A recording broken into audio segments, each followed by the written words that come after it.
তাহলে এক নম্বর কাজ হচ্ছে ফলের রস তৈরি। তো ফলের রস তৈরি এনজাইমের কি ভূমিকা? আমরা যদি সাধারণত ব্লেন্ডার বা কোনো জায়গায় যদি ফলের রস তৈরি করি, ফলের রসটা একটু গোলাটে হয়, ঠিক না? তো একটা এনজাইম আছে পেকটিন। পেকটিন এনজাইমটা যখন আমরা ওই রসের মধ্যে দিয়ে দিব, রসটা ক্লিয়ার হয়ে যাবে, ঘোলাটে আর থাকবে না। এটা হচ্ছে ফলের রস তৈরিতে এনজাইমের ভূমিকা। 2 নম্বর হচ্ছে পনির তৈরি।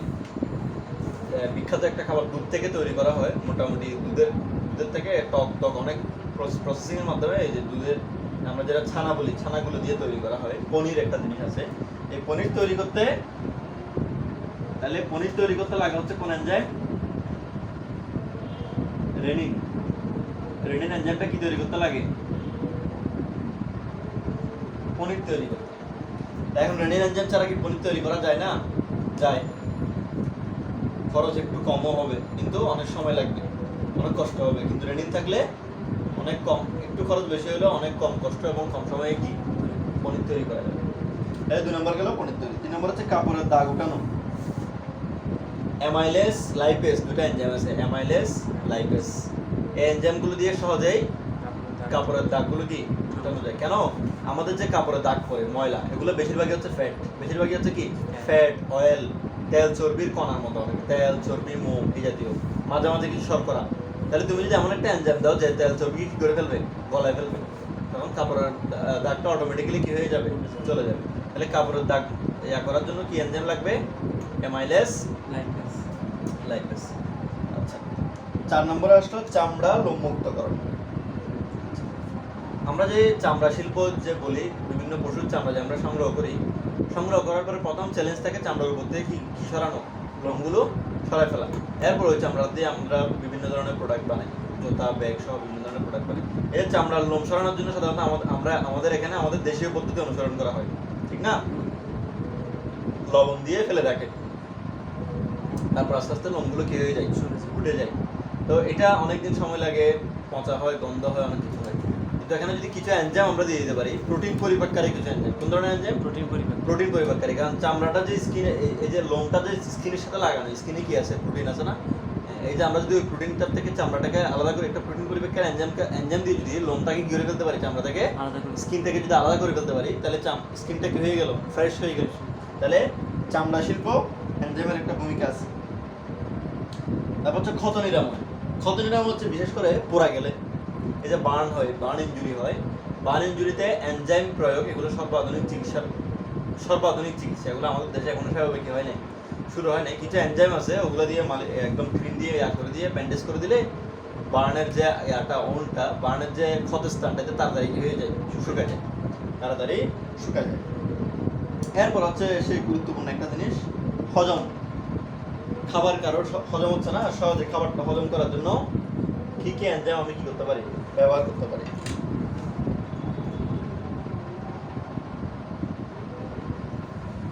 পেপসিন,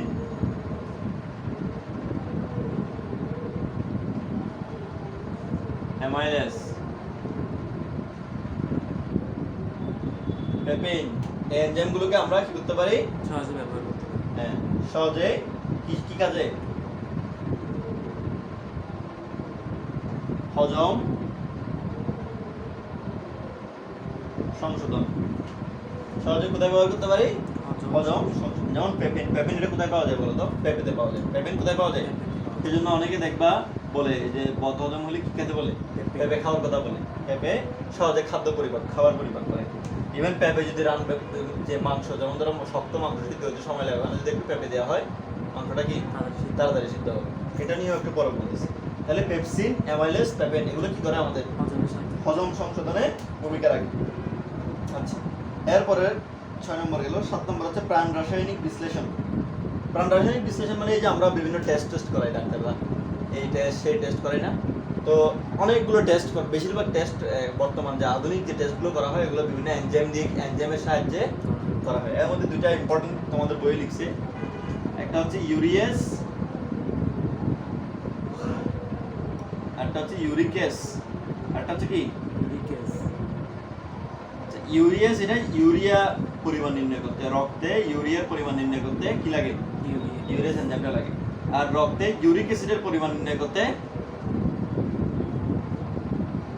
আমরা এই কিছু কিছু রোগ আছে ইউরিয়া ইউরিক অ্যাসিড এগুলো দিয়ে আমরা অনেকগুলো রোগ কি করতে পারি নির্ণয় করতে পারি ইউরিয়ার লেভেল কেমন আছে ইউরিক অ্যাসিডের লেভেল কেমন আছে এটা দেখে আমরা অনেকগুলো রোগ কি করতে পারি নির্ণয় করতে পারি সুতরাং ইউরিয়াস এনজাইমটা দিয়ে কি শনাক্তকরণে সহায়তা করে ইউরিয়া রক্তে ইউরিয়ার মাত্রা ইউরিয়ার লেভেল কতটুকু আছে সেটা কি করা যায় শনাক্ত করা যায় আর ইউরিক অ্যাসিড দিয়ে রক্তে ইউরিক অ্যাসিডের মাত্রা কতটুকু আছে কি করা যায় শনাক্ত করা যায় আচ্ছা এরপরে চোখের ছানি অস্ত্রোপচার এই পয়েন্টটা সবচেয়ে বেশি ইম্পর্টেন্ট পরীক্ষার জন্য চোখের ছানি অপারেশন সাধারণত আমরা আমাদের দেশে যেটা হয় ধরো এটা যদি চোখ হয়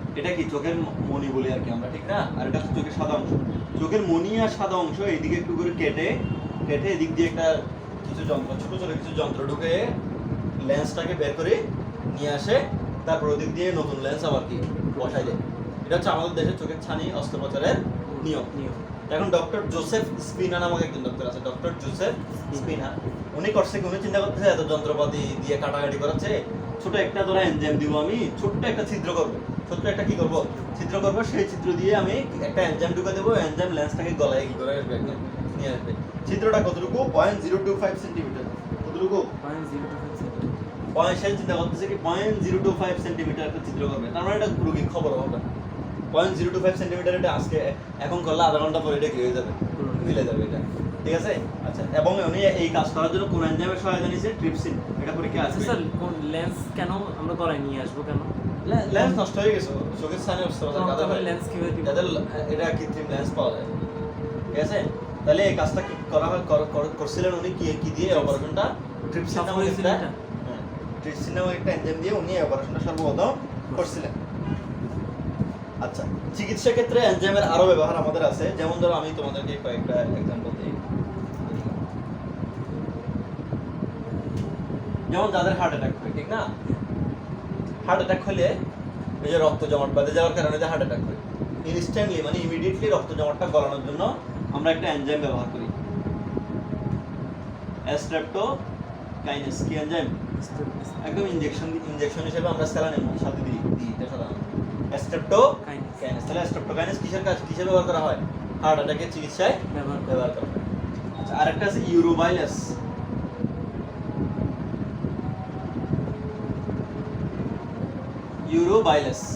এটা ব্যবহার করা হয় স্ট্রোকের চিকিৎসায়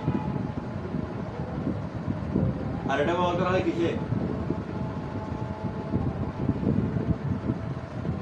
হার্ট অ্যাটাকের চিকিৎসায় তাহলে হার্ট অ্যাটাকের চিকিৎসায় কোন এনজাইম ব্যবহার করা হয় স্ট্রোকের চিকিৎসায় কোন এনজাইম ব্যবহার করা হয় এটা লাগবে আচ্ছা এরপরে আইসক্রিম তৈরিতে ক্যান্ডি তৈরিতে এনজাইম ব্যবহার করা হয় আইসক্রিম তৈরিতে ক্যান্ডি তৈরিতে আমরা কোন এনজাইম ব্যবহার করব একদম ইজি আইসক্রিম ক্যান্ডি এগুলো তৈরি করার সময় সাধারণত সুগার লাগে কি লাগে সুগার লাগে একটা কথা আরেকটা কথা হচ্ছে এগুলোতে ইস্টও ব্যবহার করা হয় কিসের ব্যবহার আছে ইস্টেরও ব্যবহার আছে আর ইস্টের ব্যবহার আছে মানে ইস্টটাকে আমরা গত ক্লাসে বলছি ইস্টটাকে তিনটা এনজাইম পাওয়া যায় জ্যামেস মল্টেস ইনভার্টেস তাহলে আইসক্রিম বা ক্যান্ডি তৈরিতে এই বিশেষ করে ইনভার্টেস এনজাইমটা কাজে লাগবে কেন কারণ ইনভার্টেস এনজাইমটা দিয়ে আমরা সুক্রোজ চিনিকে ভাঙতে পারি সেজন্য আচ্ছা জমাট রক্ত গলানো এটা তো বলে ফেলছি ফটোগ্রাফিক শিল্পে ঠিক আছে ফটোগ্রাফিতে এই যে এগুলো আধুনিক কালের কথাবার্তা আর কি ফটোগ্রাফিতে প্রোটিয়েজ ব্যবহার করা হয় ফটোগ্রাফি ফিল্মগুলো এই যে ফটোগ্রাফিতে ফিল্মগুলো আছে না ফিল্ম অনেক সময় কি কালো কালো হয়ে যায় না এই যে কালোটা প্রিভেন্ট করার জন্য কি ব্যবহার করা যায় প্রোটিয়েজ ব্যবহার করা যায় মানে আধুনিক যে মেশিনগুলোতে ব্যবহার করা যায় তারপর হচ্ছে কাগজ শিল্পে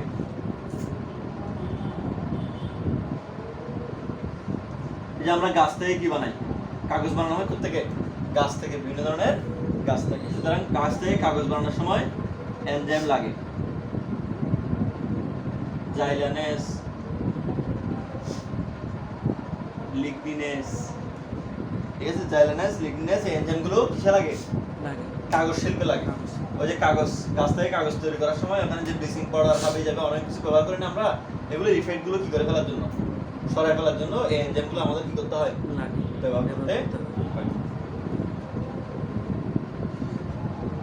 আচ্ছা তারপর আছে রাবার শিল্পে, পরিবেশ সংরক্ষণে, জীব প্রযুক্তিতে, তারপর ডিটারজেন্ট তৈরিতে, এগুলো সবগুলোতে কি লাগে? এনজাইম লাগে। তো এগুলো আমি স্পেসিফিকলি আলাদা আলাদা করে বলতেছি না কেন? এগুলো বই কারণ হচ্ছে বইয়ে আছে 1 নম্বর কথা, 2 নম্বর হচ্ছে common enzyme, amylase, protease, common enzyme. ঠিক আছে? আর একটা জিনিস একটু এখন নতুন করে বলবো যেটা বইয়ে নাই। একটা এনজাইম আছে, নাম হচ্ছে ব্রোমালিন। নাম হচ্ছে কি? ব্রোমালিন। এটার আবার নাম হচ্ছে ফেমিন। এটার আবার নাম কি? এটা কৃমির ওষুধ হিসেবে ব্যবহার করা হয়। হিসেবে ব্যবহার করা হয় কৃমির ওষুধ। এটা মনে রাখতে হবে, ব্রোমালিন। তারপরে আরেকটা এনজাইম, এটাও পরি তোমাদের বই নাই, ব্রুমিলেইন। কি নাম? और পেপিন। और কি? পেপমিন। পেপিনটা কিন্তু একটু আগে বলছি। এটা মাংস রান্না করার সময় যদি এনজাইমটা ব্যবহার করা হয় তাড়াতাড়ি সিদ্ধ হবে। মাংস রান্না করার সময় যদি এনজাইমটা ব্যবহার করা হয় কি হবে? তাড়াতাড়ি সিদ্ধ হবে।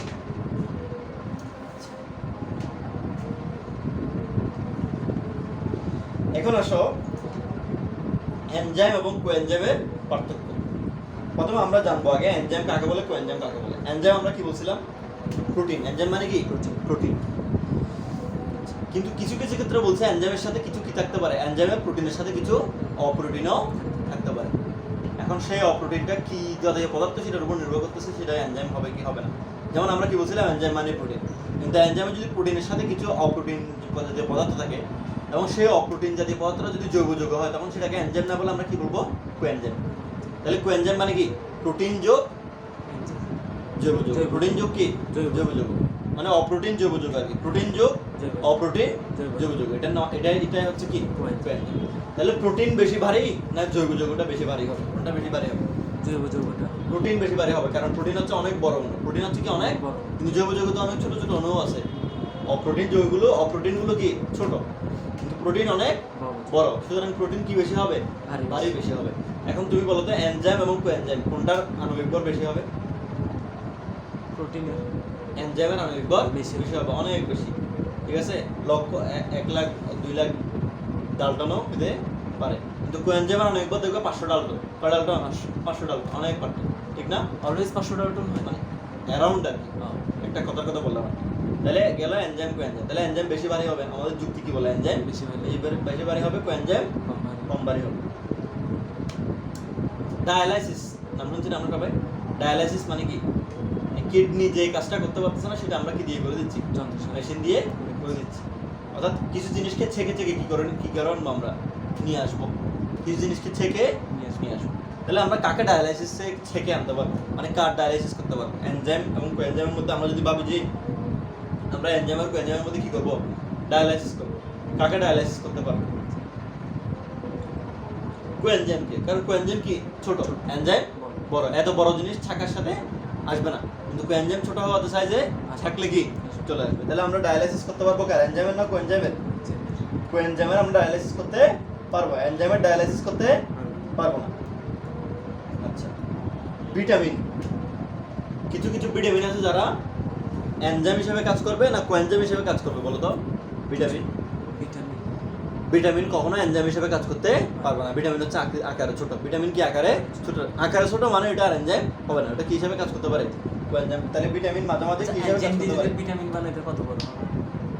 এনজাইম দিয়ে ভিটামিন হয় না, বুঝতে পারছো? এনজাইম দিয়ে ভিটামিন কি হয় না। আচ্ছা গেল। আচ্ছা, তাপের প্রভাব। কোনটা বেশি তাপ সহ্য করতে পারবে? এনজাইম বেশি তাপ সহ্য করতে পারে নাকি পারে না? আমরা কি জানি? এনজাইম হচ্ছে প্রোটিন তাপ দিলে কি হয়ে যায়? গলে যায়। প্রোটিন তাপ দিলে কি হয়ে যায়? গলে যায়। তার মানে এনজাইম তাপ কম সহ্য করতে পারবে, এনজাইম আর কোএনজাইম তাপ বেশি সহ্য করতে পারবে। ঠিক আছে? এগুলো হচ্ছে পার্থক্য। ক্লিয়ার?